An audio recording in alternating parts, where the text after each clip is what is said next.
Hey comrades, so today we're reading Chapter 2 of Guerrilla Warfare by Che Guevara. Chapter 2 is called The Guerrilla Band. So Part 1, The Guerrilla Fighter, Social Reformer. Che Guevara with Chile's President Salvador Allende. We have already described the guerrilla fighter as one who shares the longing of the people for liberation, and who, once peaceful means are exhausted, initiates the fight and converts himself into an armed vanguard of the fighting people. From the very beginning of the struggle, he has the intention of destroying an unjust order, and therefore an intention more or less hidden to replace the old with something new. We have also already said that in the conditions that prevail, at least in America and in almost all countries with the deficient economic development, it is the countryside that offers ideal conditions for the fight.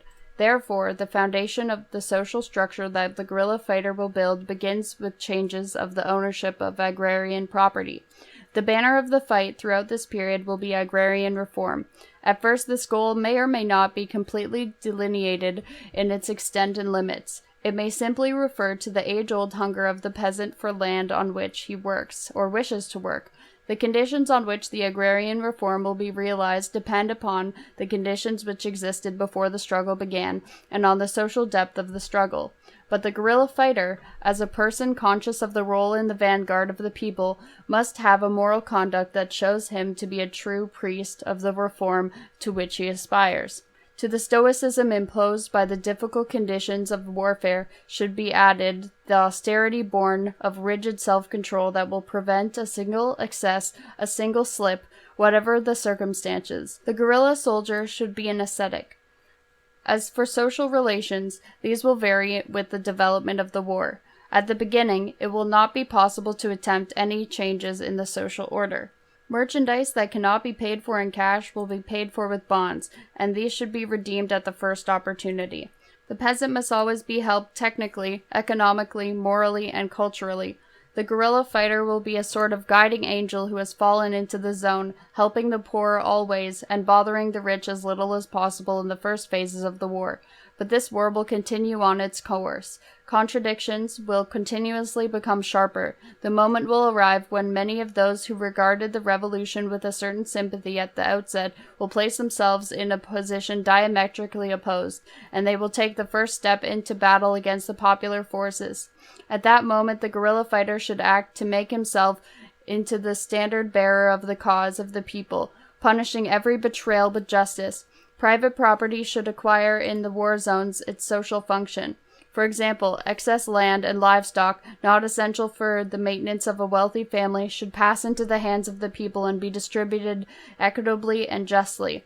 The right of owners to receive payment for possessions used for the social good ought always to be respected, but this payment will be made in bonds, quote-unquote bonds of hope, as they were called by our teacher, General Bayo III, referring to the common interest that is thereby established between debtor and creditor.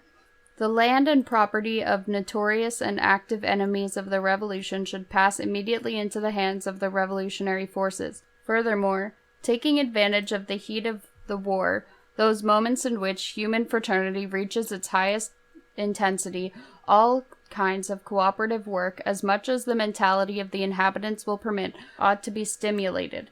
The guerrilla fighter as a social reformer should not only provide an example in his own life, but he ought to constantly give orientation in ideological problems, explaining what he knows and what he wishes to do at the right time.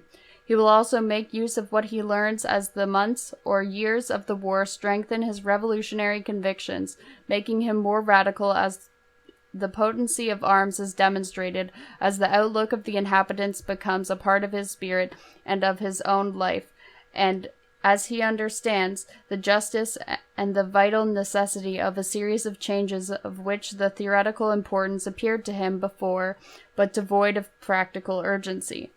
This development occurs very often because the initiators of guerrilla warfare, or rather the directors of guerrilla warfare, are not men who have bent their backs day after day over the furrow. They are men who understand the necessity for changes in the social treatment accorded peasants. without having suffered in the usual case this bitter treatment in their own persons. It happens then, I am drawing on the Cuban experience and enlarging it, that a genuine interaction is produced between these leaders, who with their acts teach the people the fundamental importance of armed fight, and the people themselves who rise in rebellion and teach the leaders these practical necessities of which we speak.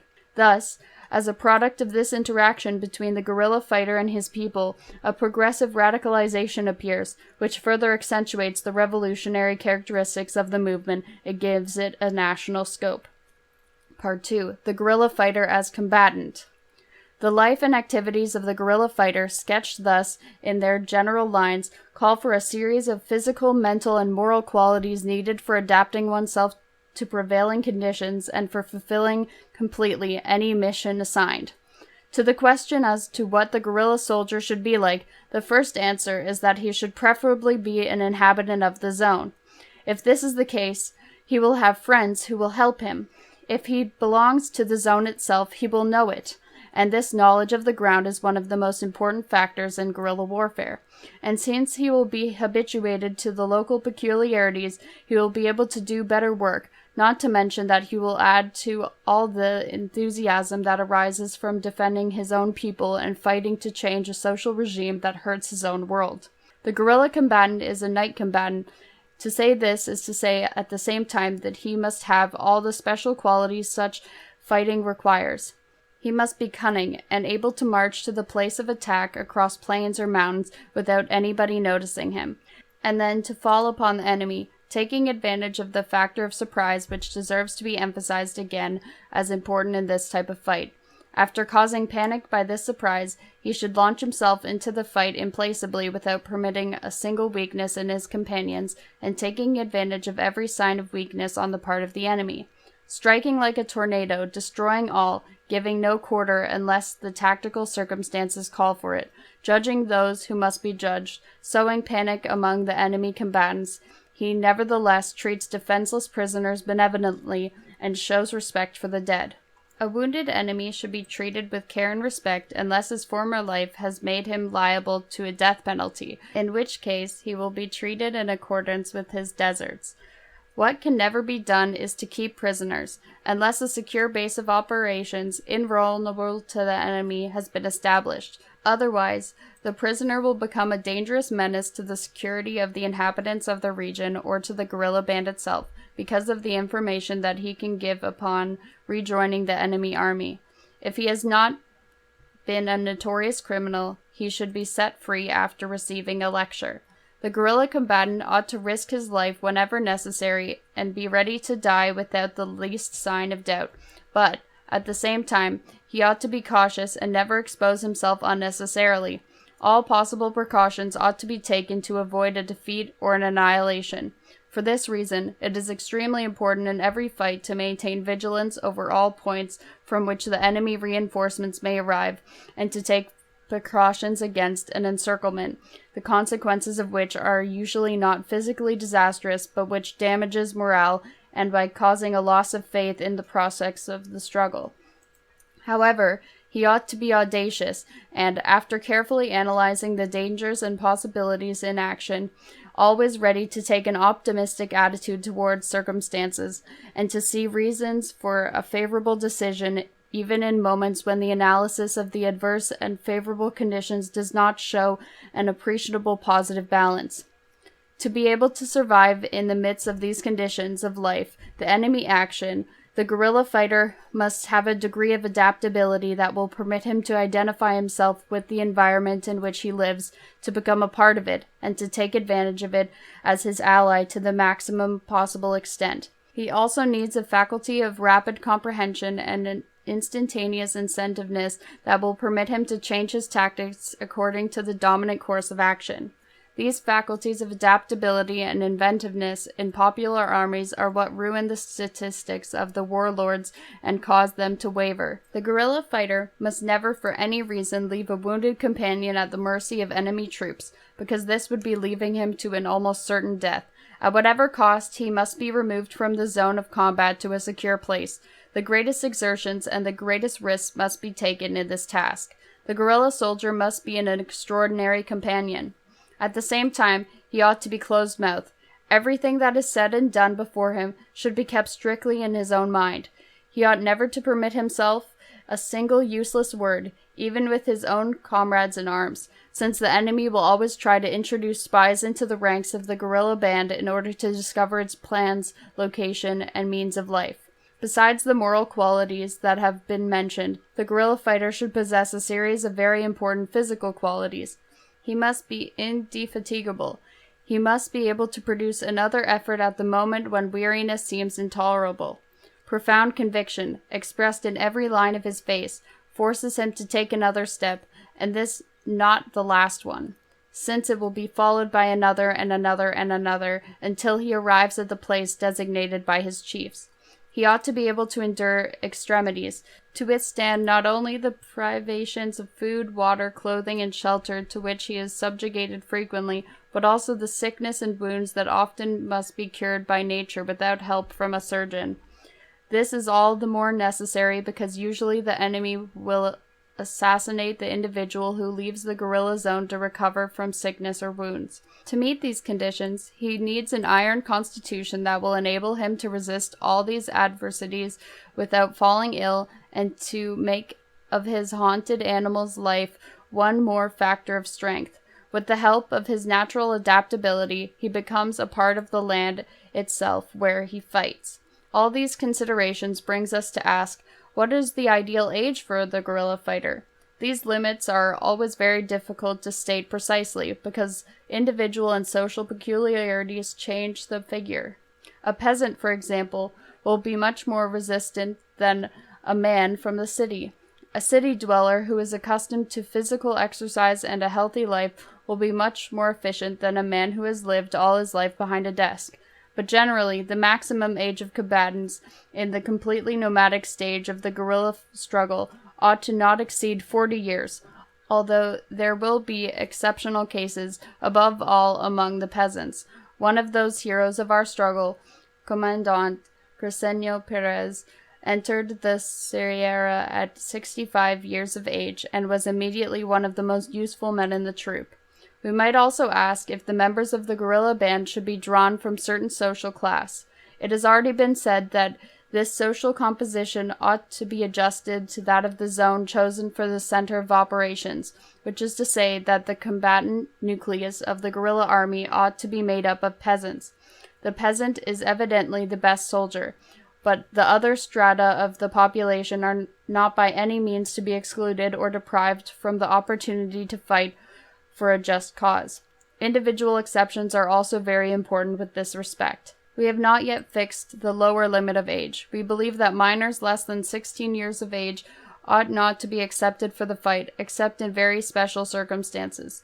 In general, these young boys, only children, do not have sufficient development to bear tip under the work, the weather, and the suffering to which they will be subjugated. The best age for a guerrilla fighter varies between 25 and 35 years. A stage in which the life of most persons has assumed definite shape. Whoever sets out at that age, abandoning his home, his children, and his entire world, must have thought well of his responsibility and reached a firm decision to not retreat a step.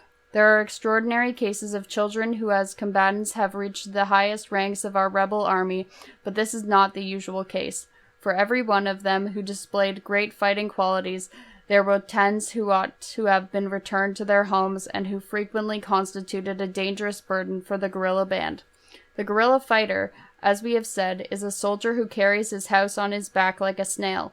Therefore, he must arrange his knapsack in such a way that the smallest quantity of utensils will render the greatest possible service.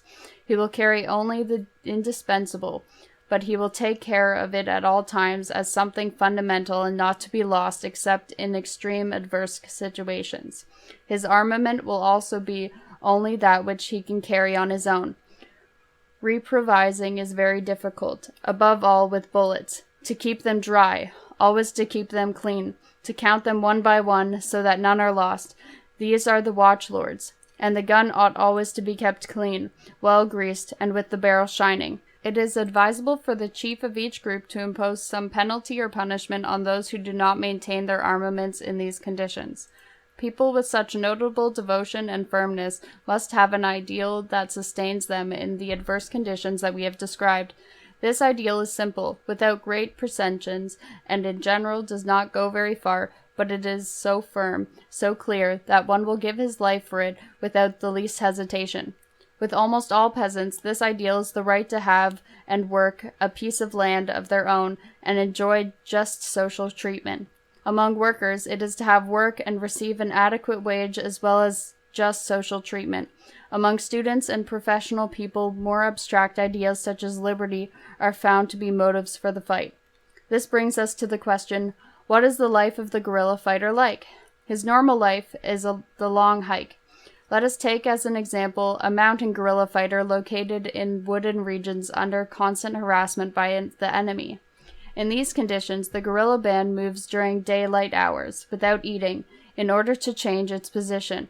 When night arrives, camp is set up in a clearing near a water supply according to a routine, each group assembling in order to eat in common. At dusk, the fires are lighted with whatever is at hand. The guerrilla fighter eats when he can and everything he can. Sometimes fabulous feasts disappear in the gullet of the combatant. At other times he fasts for 2 or 3 days without suffering any diminution in his capacity for work. His house will be the open sky. Between it and his hammock he places a sheet of waterproof nylon, and beneath the cloth and hammock he places his knapsack, gun, and ammunition, which are the treasures of the guerrilla fighter. At times it is not wise for shoes to be removed, because of the possibility of a surprise attack by the enemy. Shoes are another of his precious treasures.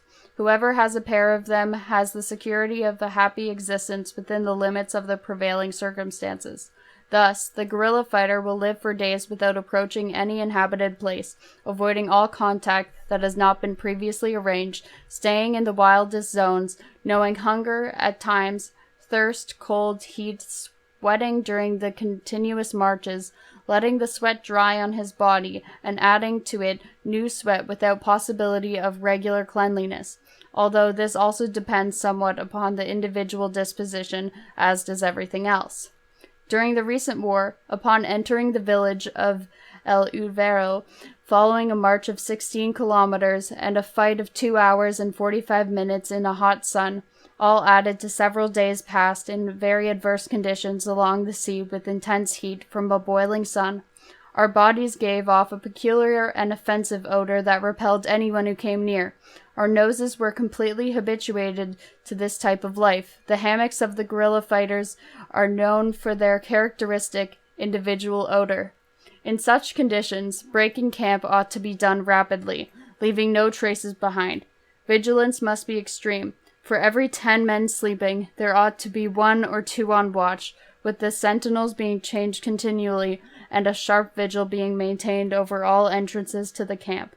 Campaign life teaches several tricks for preparing meals, some to help the speed of their preparation, others to add seasoning with little things found in the forest, still others for inventing new dishes that give a more varied character to the guerrilla menu, which is composed mainly of roots, grains, salt, a little oil or lard, and very sporadically pieces of meat and of some animal that has been slain. This refers to the life of a group operating in tropical sectors.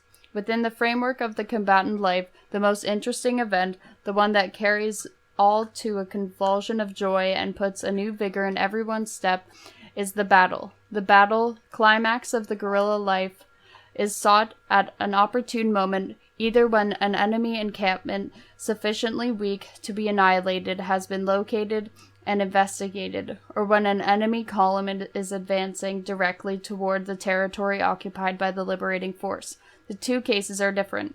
Against an encampment, the action will be a thin encirclement, and fundamentally will become a hunt for the members of the columns that come to break the encirclement.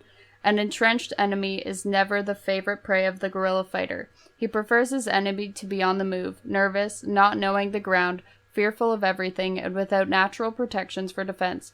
Whoever is behind the parapet with powerful arms for repelling an offensive will never be in the plight, however bad his situation, of a long column that is attacked suddenly or in 2 or 3 places and cut.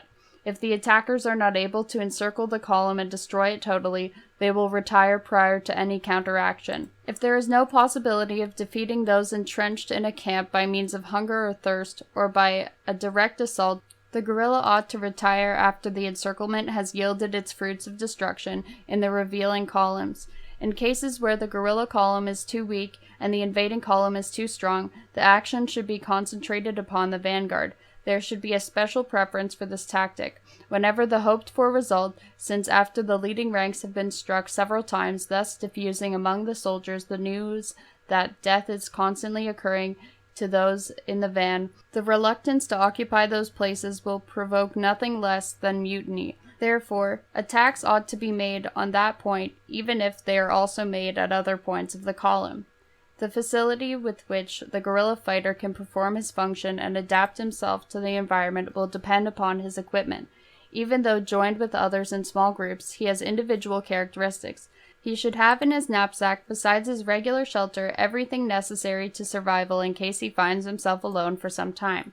In giving the list of equipment, we will refer essentially to that which should be carried by an individual located in rough country at the beginning of a war, with frequent rainfall, some cold weather, and harassment by the enemy. In other words, we place ourselves in the situation that existed at the beginning of the Cuban War of Liberation.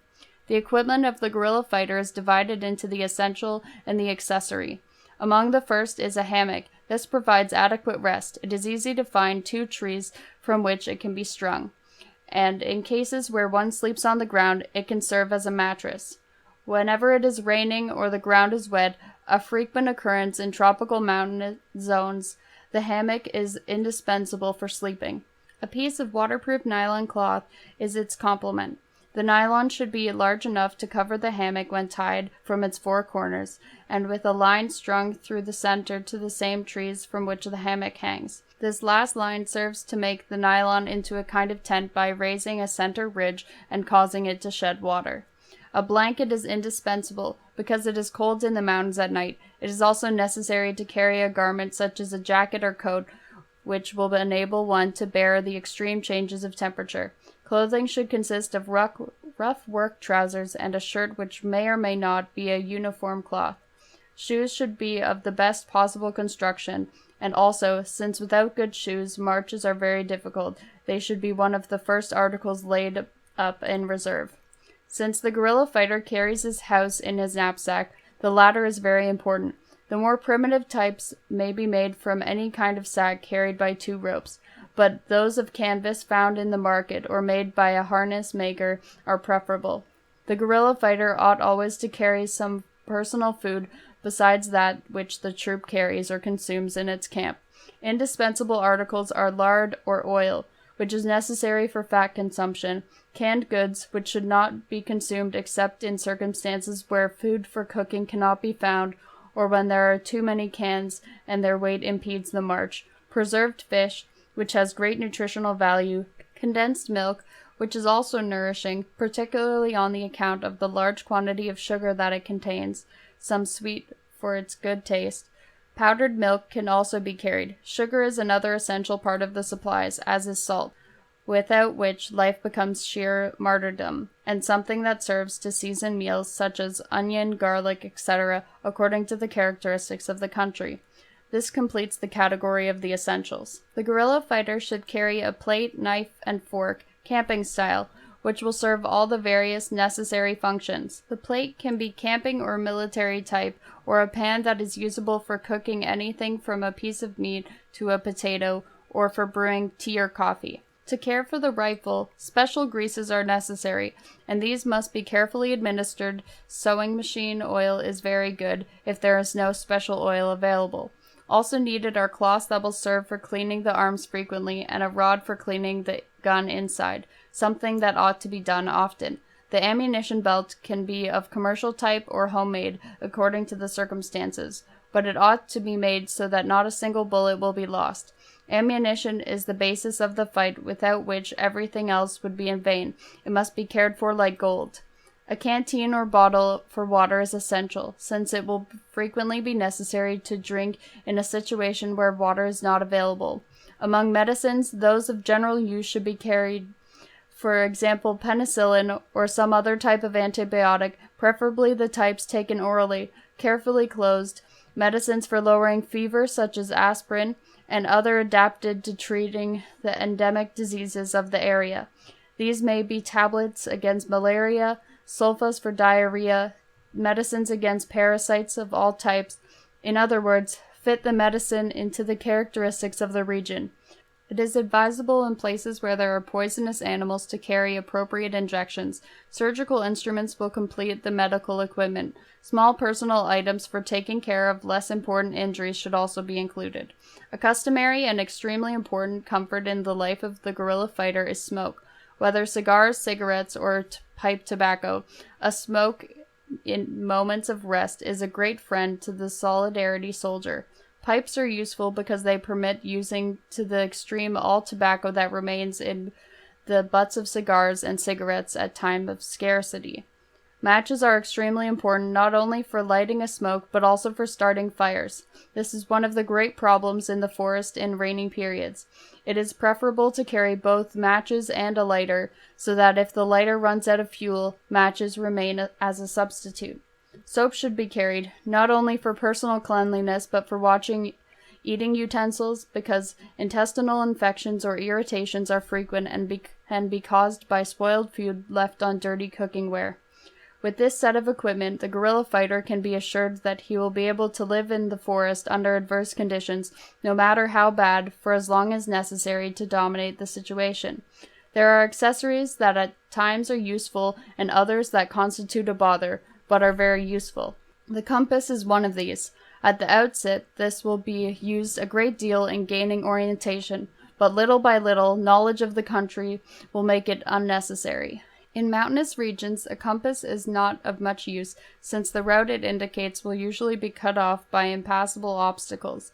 Another useful article is an extra nylon cloth for covering all equipment when it rains. Remember that rain in tropical countries is continuous during certain months, and that water is the enemy of all things that the guerrilla fighter must carry: food, ammunition, medicine, paper, and clothing.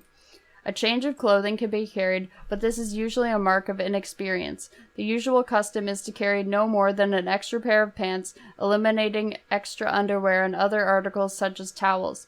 The life of the guerrilla fighter teaches him to conserve his energy, carrying his knapsack from one place to another, and he will, little by little, get rid of everything that does not have essential value.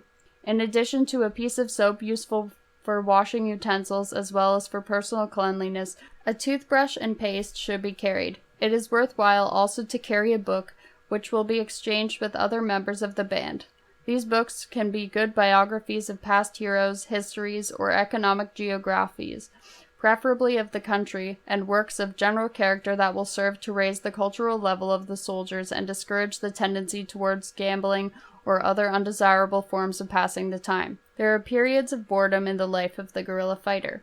Whenever there is extra space in the knapsack, it ought to be used for food, except in those zones where food supply is easy and sure. Sweets or food of lesser importance complementing the basic items can be carried. Crackers can be one of these, although they occupy a large space and break into crumbs.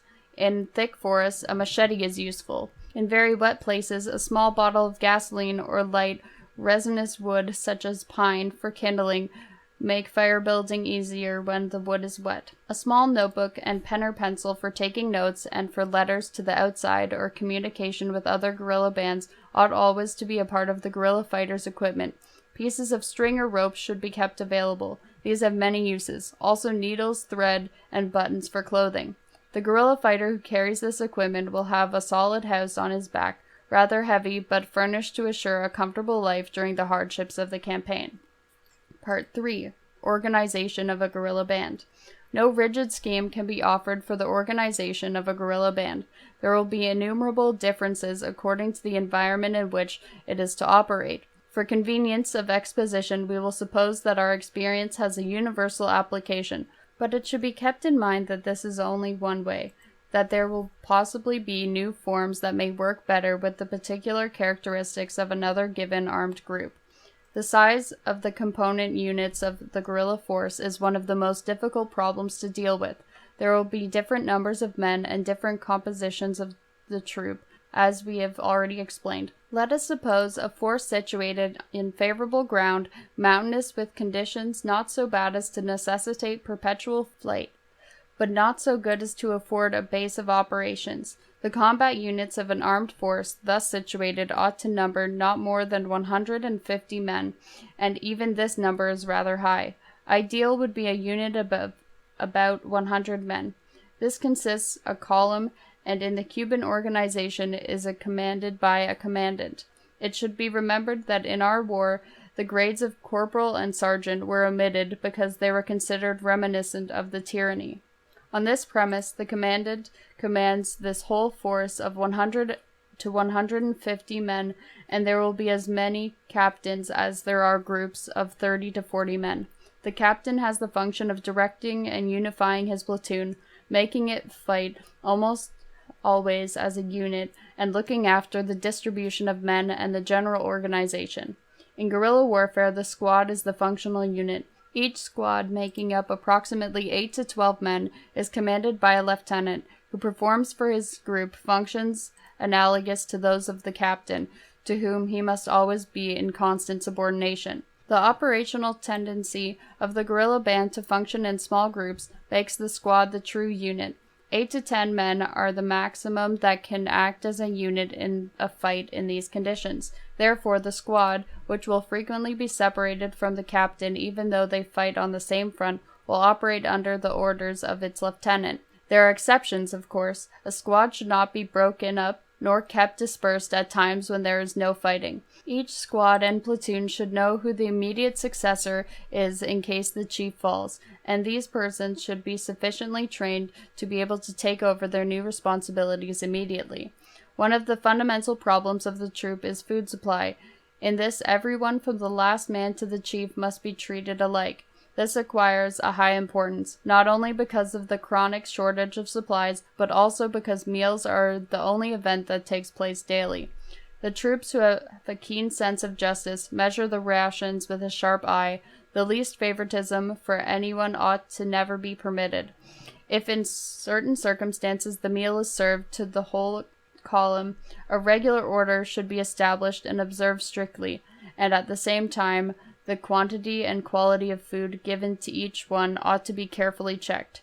In the distribution of clothing, the problem is different, these being articles of individual use. Here two considerations prevail. First, the demand for necessities of those who need them, which will almost always be greater than the supply, and second, the length of service and merits of each one of the applicants.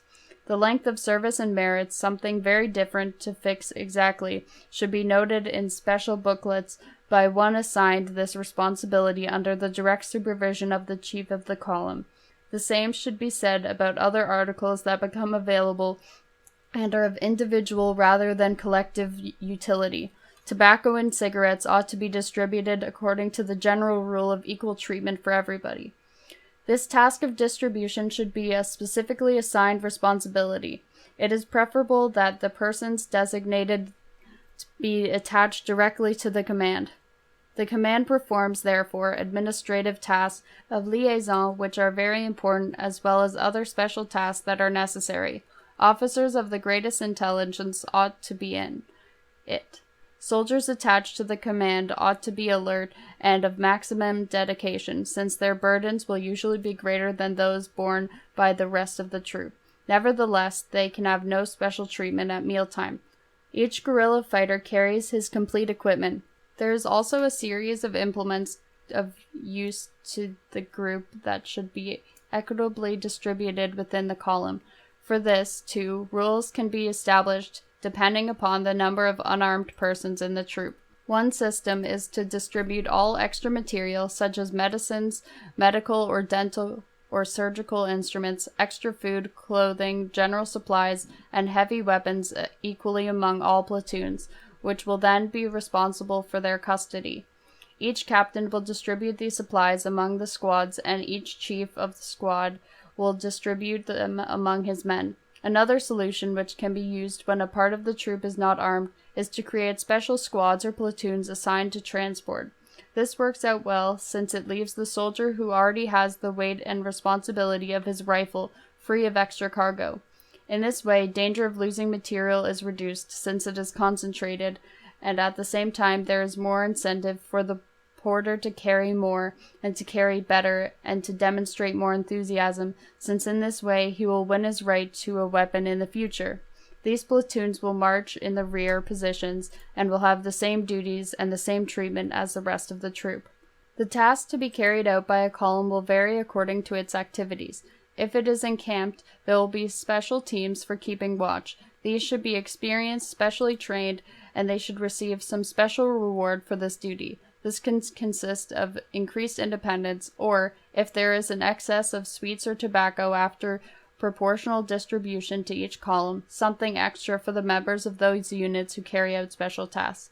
For example, if there are 100 men and 115 packets of cigarettes, the 15 extra packs of cigarettes can be distributed among the members of the unit referred to. The vanguard and the rear guard units, separated from the rest, will have special duties of vigilance, but besides, each platoon ought to have such a watch of its own.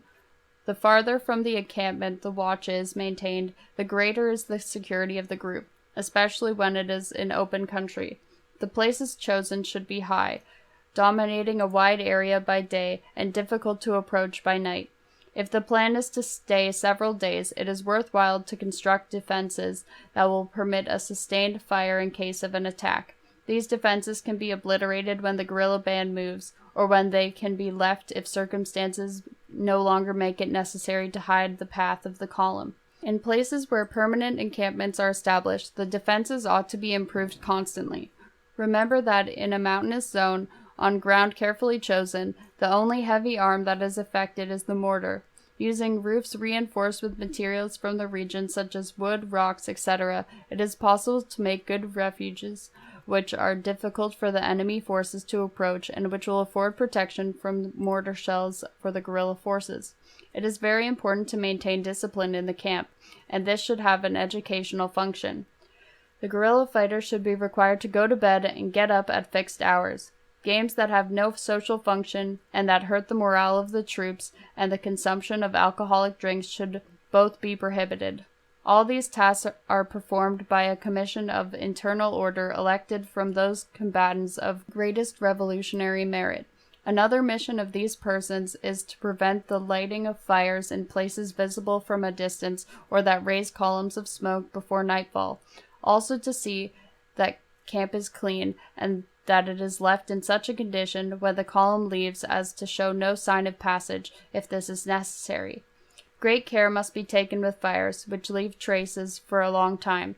They must be covered with earth, papers, cans, and scraps of food should also be burned. During the march, complete silence must prevail in the column. Orders are passed by gestures or by whispers that go from mouth to mouth until they reach the last man. If the guerrilla band is marching through unknown places, breaking a road, or being led by a guide, the vanguard will be approximately 100 or 200 meters or even more in front according to the characteristics of the ground. In places where confusion may arise to the route, a man will be left at each turning to await those who follow, and this will be repeated until the last man in the rear guard has passed. The rear guard will also be somewhat separated from the rest of the column, keeping a watch on the roads in the rear and trying to erase tracks of the troops as much as possible. If there is a road coming from the side that offers danger, it is necessary always to have a group keeping watch on it until the last man has passed. It is more practical that each platoon utilize its own men for this special duty, with each having the obligation to pass the guard to members of the following platoon, then to rejoin his own unit. This process will be continued until the whole troop is passed. The march should be uniform and in established order, always the same. Thus it will always be known that Platoon 1 is the vanguard, followed by Platoon 2, then Platoon 3, which may be the command, then number 4, followed by the rear guard, or Platoon 5, or the other platoons that make up the column, always in the same order. In night marches, silence should be even stricter, and the distance between each combatant shorter, so that no one will get lost, and make it necessary to shout and turn on the light. Light is the enemy of the guerrilla fighter at night time. If all this marching has attack as its objective, then upon arriving at a given point, the point to which all will return after the objective has been completed, extra weight will be set down. Such things as knapsacks and cooking utensils, for example, and each platoon will proceed with nothing more than its arms and fighting equipment. The point of attack should have already been studied by trustworthy people who have reconnoitered the ground and have observed the location of the enemy guards. The leaders, knowing the orientation of the base, the number of men that defend it, etc., will make the final plan for attack and send combatants to their places, always keeping in mind that a good part of the troops should be assigned to intercept reinforcements. In cases where the attack upon the base is to be merely a diversion in order to provoke the sending of reinforcements along roads that can be easily ambushed, a man should communicate the result rapidly to the command as soon as the attack has been carried out in order to break the encirclement, if necessary to prevent being attacked from the rear. In any case, there must always be a watch on the roads that lead to the place of combat while the encirclement or direct attack is being carried out. By night, a direct attack is always preferable. It is possible to capture an encampment if there is enough drive and necessary presence of mind, and if the risks are not excessive. An encirclement requires waiting and taking cover, closing in steadily on the enemy, trying to harass him in every way, and above all, trying to force him by fire to come out. When the circle has been closed to short range, the quote-unquote Molotov Cocktail is a weapon of extraordinary effectiveness. Before arriving at a range for the cocktail, shotguns with a special charge can be employed. These arms, christened with our war with the name of M16, consist of 16 caliber sawed-off shotgun with a pair of legs added in such a way that with the butt of the gun they can form a tripod. The weapon will thus be mounted at an angle of about 45 degrees. This can be varied by moving the legs back and forth. It is loaded with an open shell from which all the shot has been removed. A cylindrical stick extending from the muzzle of the gun is used as the projectile. A bottle of gasoline resting on a rubber base is placed on the end of the stick. This apparatus will fire the burning bottles at 100 meters or more with a fairly high degree of accuracy. This is an ideal weapon for enrichments when the enemy has many wooden or inflammable material constructions, also for firing against tanks in hilly country. Once the encirclement ends with a victory, or having completed its objectives, is withdrawn, all platoons retire in order to the place where knapsacks have been left, and normal life is resumed. The nomadic life of the guerrilla fighter in this stage produces not only a deep sense of fraternity among the men, but at times also dangerous rivalries between groups or platoons. If these are not channeled to produce beneficial emulation, there is a risk that the unity of the column will be damaged. The education of the guerrilla fighter is important from the very beginning of the struggle. This should explain to them the social purpose of the fight and their duties, clarify their understanding, and give them lessons in morale that serve to forge their characters. Each experience should be a new source of strength for victory and not simply one more episode in the fight for survival. One of the great educational techniques, for example, therefore, the chiefs must constantly offer the example of a pure and devoted life. Promotion of the soldier should be based on valor, capacity, and a spirit of sacrifice. Whoever does not have these qualities in a high degree ought not to have responsible assignments, since he will cause unfortunate accidents at any moment. The conduct of the guerrilla fighter will be subject to judgment whenever he approaches a house to ask for something. The inhabitants will draw favorable or unfavorable conclusions about the guerrilla band according to the manner in which any service or food or other necessity is solicited and the methods used to get what is wanted. The explanation by the chief should be detailed about the problems, emphasizing their importance. He should also teach by example. If a town is entered, all drinking of alcohol should be prohibited, and the troops should be exhorted beforehand to giving the best possible example of discipline. The entrances and exits of the town should be constantly watched. The organization, combat capacity, heroism, and spirit of the guerrilla band will undergo a test of fire during the encirclement by the enemy, which is the most dangerous situation of the war.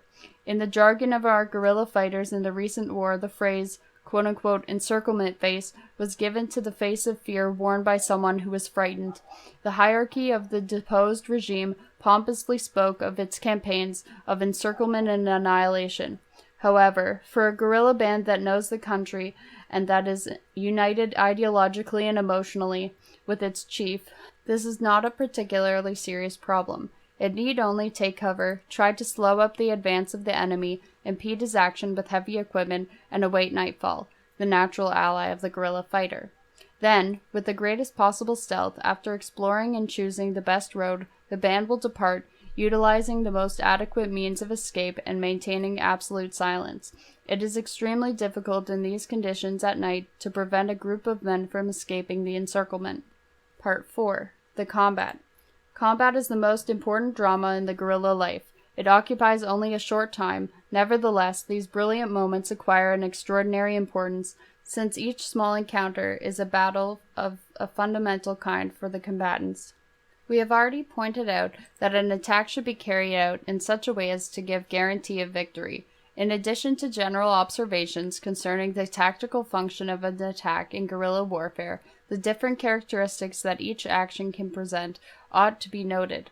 We will refer initially for purposes of description to the type of fight carried out on favorable ground, because this is the original model of guerrilla warfare, and it is in this connection that certain principles must be examined before dealing with other problems through a study of practical experience. Warfare on the plain is always the result of an advance by the guerrilla bands consequent on their being strengthened and on changes in conditions. This implies an increase of experience on the part of the guerrilla, and with it the possibility of using that experience to advantage. In the first stage of guerrilla warfare, enemy columns will penetrate insurgent territory deeply. Depending on the strength of these columns, two different types of guerrilla attacks will be made. One of these, first in chronological order, is for a fixed number of months to cause systematic losses in the enemy's offensive capacity. This tactic is carried out on the vanguards. Unfavorable ground impedes flank defenses by the advancing columns. Therefore, must always be one point of the vanguard that, as it penetrates, it exposes the lives of its components, serves to give security to the rest of the column. When men and reserves are insufficient and the enemy is strong, the guerrilla should always aim for the destruction of this vanguard point. The system is simple. Only a certain coordination is necessary. At the moment when the vanguard appears at the selected place, the steepest possible, a deadly fire is to let loose on them. After a convenient number of men have been allowed to penetrate, a small group must hold the rest of the column for some moments while in arms, munitions, and equipment are being collected. The guerrilla soldier ought always to have in mind that his source of supply of arms is the enemy, and that, except in special circumstances, he ought not to engage in battle that will not lead to the capture of such equipment. When the strength of the guerrilla band permits, a complete encirclement of the column will be carried out, or at least this impression will be given. In this case, the guerrilla front line must be strong enough and well enough covered to resist the frontal assaults of the enemy, considering naturally both offensive power and combat morale. At the moment in which the enemy is detained in some chosen path, the rearguard guerrilla forces make an attack on the enemy's rear. Such a chosen place will have characteristics making a flank maneuver difficult. Snipers, outnumbered, perhaps by 8 or 10 times, will have the whole enemy column within the circle of fire. Whenever there are sufficient forces in these cases, all roads should be protected with ambushes in order to detain reinforcements. The encirclement will be closed gradually, above all at night. The guerrilla fighter knows the places where he fights. The invading column does not. The guerrilla fighter grows at night, and the enemy feels his fear growing in the darkness.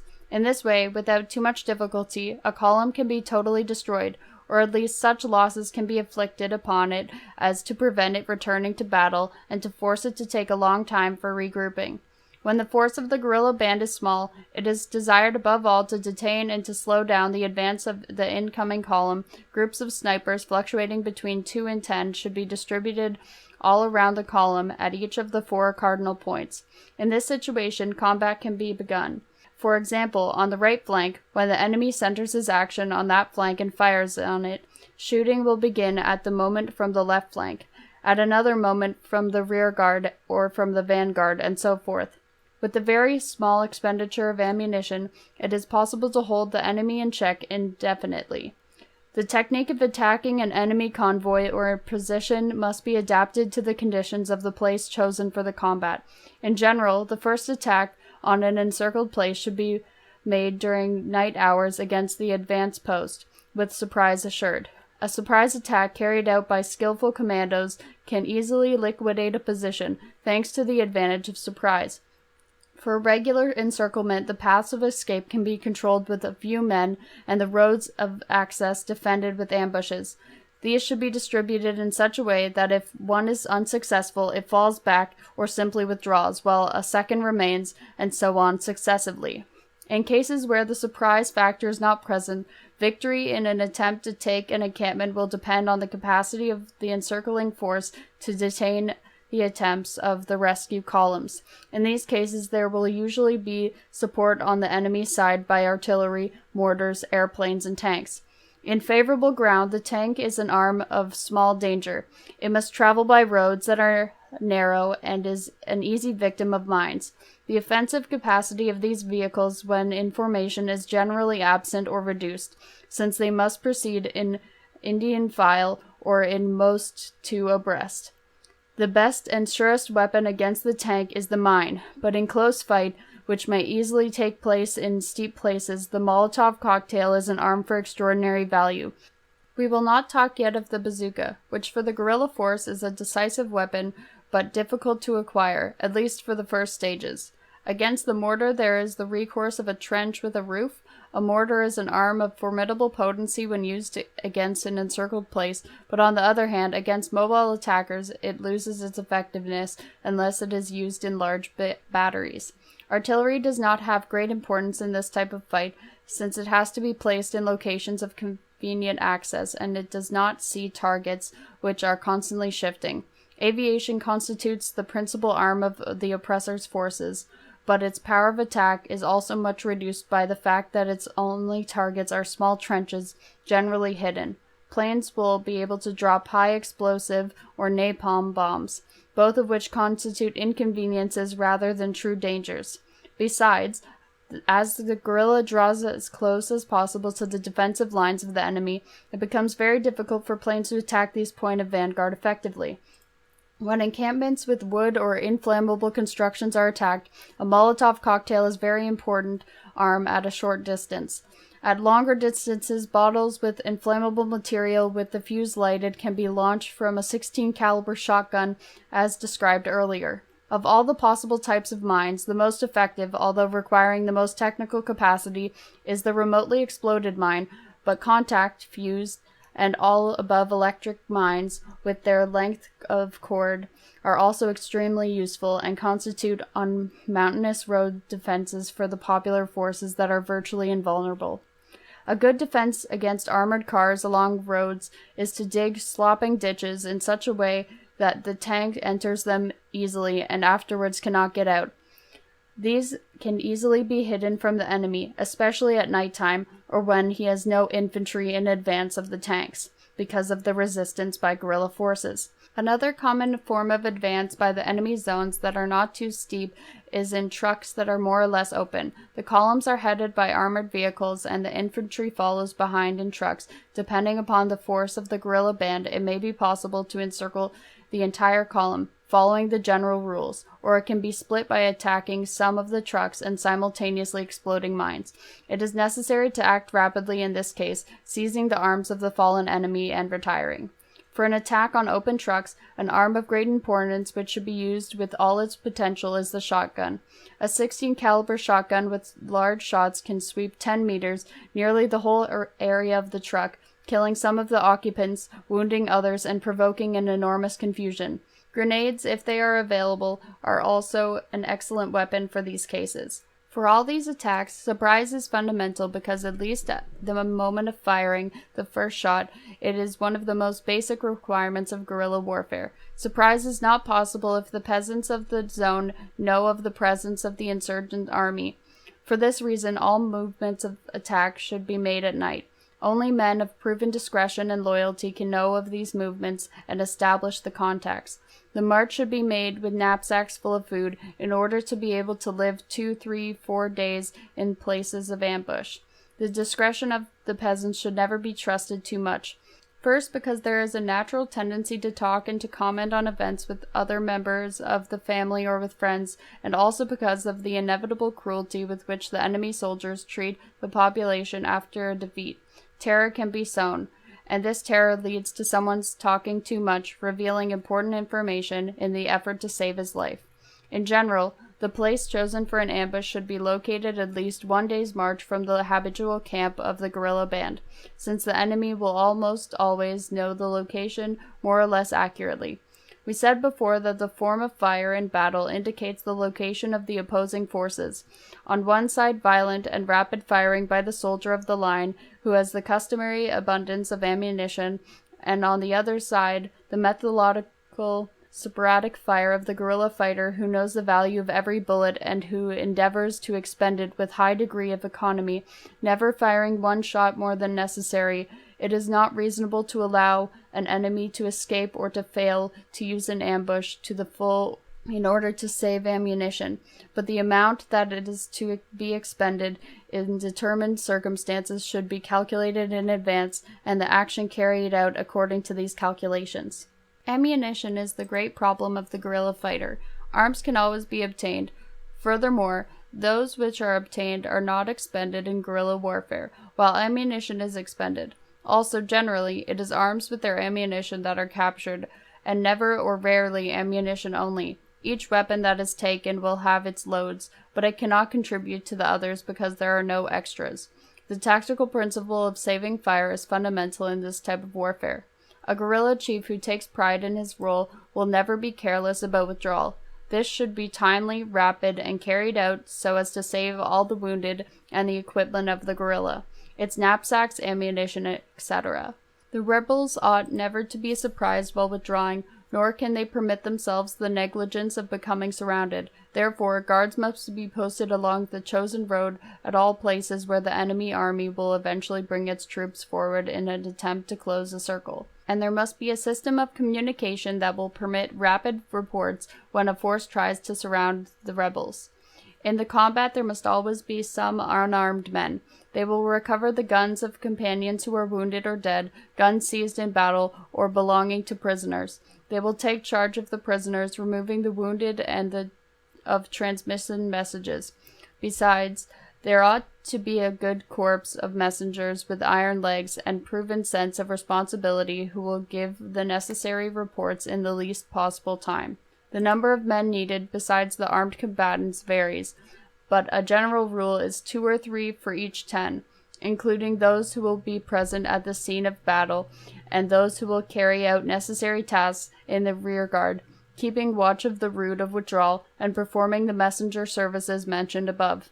When a defensive type of war is being fought, that is to say, when the guerrilla band is endeavoring to prohibit the passage of an invasion column beyond a certain point, the action becomes a war of positions, but always at the outset it should have the factor of surprise. In this case, since trenches as well as other defensive systems that will be easily observable by the peasants are going to be used, it is necessary that the latter remain in the friendly zone. In this type of warfare, the government generally establishes a blockade of the region, and the peasants who have not fled must go buy their basic foods at establishments located outside the zones of guerrilla action.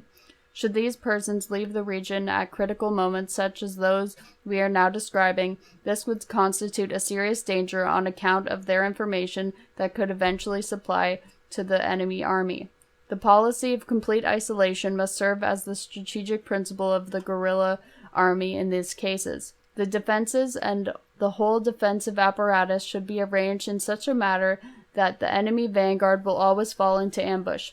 It is very important as a psychological factor that the man in the vanguard will die without escape in every battle, because this produces within the enemy army a growing consciousness of this danger, until the moment arrives when nobody wants to be in the vanguard, and it is obvious that a column with no vanguard cannot move, since somebody has to assume that responsibility. Also, encirclements can be carried out if these are expedient, or diversionary maneuvers such as flank attacks, or the enemy can be simply detained frontally. In every case, places which are susceptible of being utilized by the enemy for flank attacks should be fortified. We are now assuming that more men and arms are available than in combats described hitherto. It is evident that the blockade of all possible roads converging into a zone, which may be very numerous, requires a large personnel. The various kinds of traps and attacks against armored vehicles will be increased here. In order to give the greatest security possible to the systems of fixed trenches which can be located by the enemy, in general this type of fight, the order is to defend the positions unto death if necessary, and it is essential to assure the maximum possibilities of survival to every defender. The more a trench is hidden from distant view, the better. Above all, it is important to give a cover so that the mortar fire will be ineffective. Mortars of 60.1 or 85 millimeters. The usual campaign calibers cannot penetrate a good roof made with simple materials from the region. This may be made from a base of wood, earth, rocks, covered with some camouflage material. An exit for escape in an extremity must always be constructed, so that the defender may get away with less danger. This outline clearly indicates that fixed lines of fire do not exist. The lines of fire are something more or less theoretical.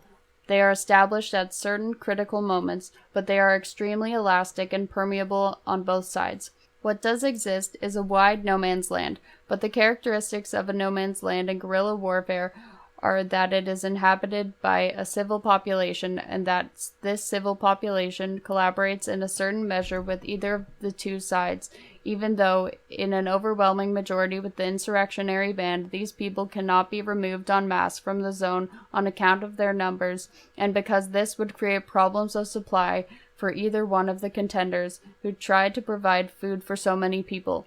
This no man's land is penetrated by periodic incursions, generally during the daytime by the repressive forces and at night by the guerrilla forces.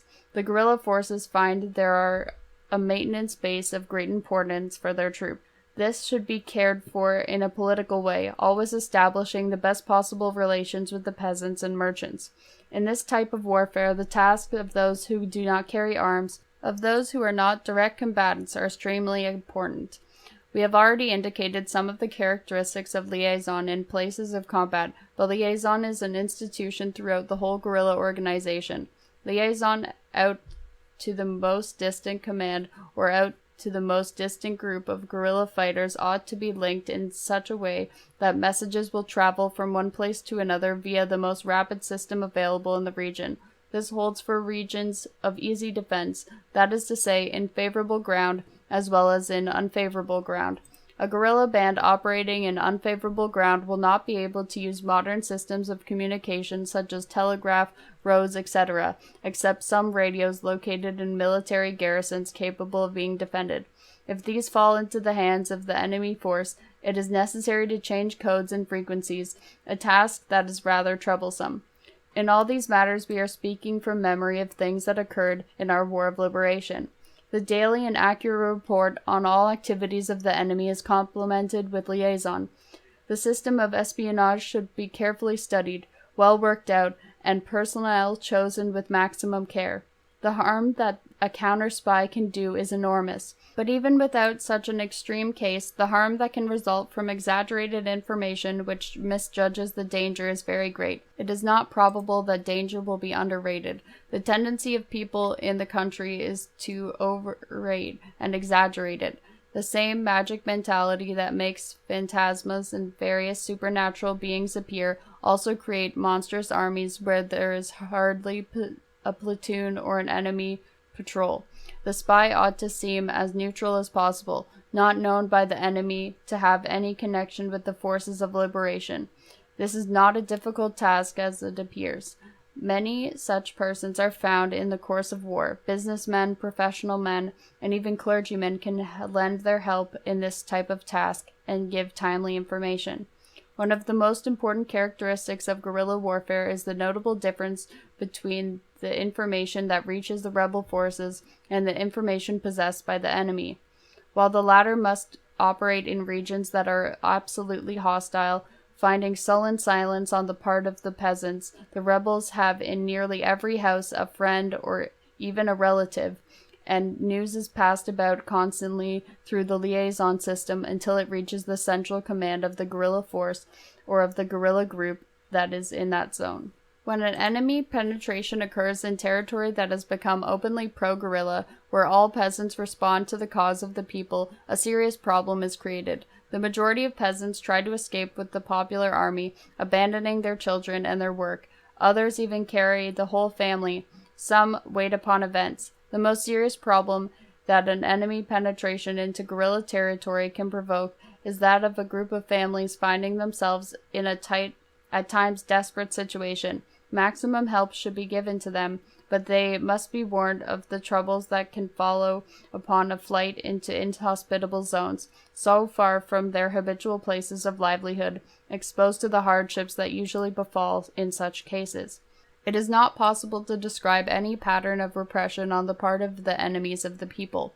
Although the general methods of repression are always the same, the enemies of the people act in more or less intently criminal fashion according to the specific social, historic, and economic circumstances of each place. There are places where the flight of a man into the guerrilla zone, leaving his family and his house, does not provoke any great reaction. There are others where this is enough to provoke the burning or seizure of all his belongings, and still others where the flight will bring death to all members of his family. Adequate distribution and organization of the peasants who are going to be affected by the enemy advance must of course be arranged according to the habits that prevail in the war zone or country concerned. Obviously, preparations must be made to expel the enemy from such territory by moving against his supplies, completely cutting his lines of communication, destroying by all means of small guerrilla bands his attempts to supply himself, and in general forcing him to devote large quantities of men to his supply problem. In all these combat situations, a very important factor is the correct utilization of reserves wherever the battle begins. The guerrilla army, because of its characteristics, can rarely count on reserves, since it always strikes in such a way that the efforts of every individual are regulated and employed at something. Nevertheless, these characteristics it should have at some place, men ready to respond to an unforeseen development, to detain a counter-offensive, or to take care of a situation at any moment. Within the organization of the guerrilla band, assuming that the conditions and possibilities of the moment permit, a utility platoon can be held in readiness, a platoon that should always go to the places of greatest danger. It can be christened the quote-unquote suicide platoon or something similar. This title in reality indicates its function. This quote-unquote suicide platoon should be in every place where a battle is decided. In the surprise attacks upon the vanguard, in the defense of the most vulnerable and dangerous places, in a word, wherever the enemy threatens to break the stability of the line of fire, it ought to be made up strictly of volunteers. Entrance into this platoon should be regarded almost as a prize for merit. In time, it becomes the favorite group of any guerrilla column, and the guerrilla fighter who wears its insignia enjoys the admiration and respect of all his companions. Part 5. Beginning, development, and end of a guerrilla warfare. We have now abundantly defined the nature of a guerrilla warfare. Let us next describe the ideal development of such a war from its beginning as a rising by a single nucleus on favorable ground. In other words, we are going to theorize once more on the basis of the Cuban experience. At the outset, there is a more or less homogeneous group with some arms that devotes itself almost exclusively to hiding in the wildest, most inaccessible places, making little contact with the peasants. It strikes a fortunate blow, and its fame grows. A few peasants, disposed of their land or engaged in a struggle to conserve it, and young idealists of other classes join the nucleus. It acquires greater audacity and starts to operate in uninhabited places, making more contact with the people of the zone. It repeats attacks, always fleeing after making them. Suddenly it engages in combat with some column or another, and destroys its vanguard. Men continue to join it. It has increased in number, but its organization remains exactly the same. Its caution diminishes, and it ventures into more populous zones. Later it sets up temporary camps for several days. It abandons these upon receiving news of the approach of the enemy army, or upon suffering bombardments, or simply upon becoming suspicious that such risks have arisen. The numbers of the guerrilla band increase as work among the masses operates to make each peasant an enthusiast for war of liberation. Finally, an inaccessible place is chosen. A settled life is initiated, and the first small industries begin to be established. A shoe factory, a cigar and cigarette factory, a clothing factory, an arms factory, a bakery, hospitals, possibly a radio transmitter, a printing press, etc. The guerrilla band now has an organization, a new structure. It is the head of a large movement with all characteristics of a small government. A court is established for the administration of justice. Possibly laws are promulgated, and the work of indoctrination of the peasant masses continues, extended also to workers. If there are any near to draw them to the cause, an enemy action is launched and defeated. The number of rifles increases, with the number of the men fighting with the guerrilla band increases. A moment arrives when its radius of action will not have increased in the same proportion to its personnel. At the moment a force of appropriate size is separated, a column or platoon perhaps, and this goes to another place of combat. The work of this second group will begin with somewhat different characteristics because of the experience that it brings, and because of the influence of troops of liberation on the war zone. The original nucleus also continues to grow. It has now received substantial support in food, sometimes in guns, from various places. Men continue to arrive. The administration of government with promulgation of laws continues. Schools are established, permitting the indoctrination and training of recruits. The leaders learn steadily as war develops, and their capacity of command grows under the added responsibility of the qualitative and quantitative increases in their forces. If there are distant territories, a group departs for them at a certain moment, in order to confirm the advances that have been made to continue this cycle. But there will also exist an enemy territory, unfavorable for guerrilla warfare. Their small groups begin to penetrate, assaulting the roads, destroying bridges, planting mines, sowing disquiet. With the ups and downs characteristics of warfare, the movement continues to grow. By this time, the extensive work among the masses makes easy movement for the forces possible in unfavorable territory, and so opens the final stage, which is the suburban guerrilla warfare. Sabotage increases considerably in the whole zone. Life is paralyzed. The zone is conquered. The guerrillas then go into other zones where they fight with the enemy army along defined fronts. By now, heavy arms have been captured, perhaps even some tanks. The fight is more equal. The enemy falls when the process of partial victories becomes transformed into final victories. That is to say, when the enemy is brought to accept battle conditions imposed by the guerrilla band. There, he is annihilated and his surrender compelled. This is a sketch that described what occurred in the different stages of the Cuban War of Liberation, but it has context approximating the universal. Nevertheless, it will not always be possible to count on the degree of intimacy with the people, these conditions, and the leadership that existed in our war. It is unnecessary to say that Fidel Castro possesses the high qualities of a fighter and statesman. Our path, our struggle, and our triumph we owed to his vision. We cannot say that without him the victory of the people would not have been achieved, but that victory would have certainly cost much more and would have been less complete.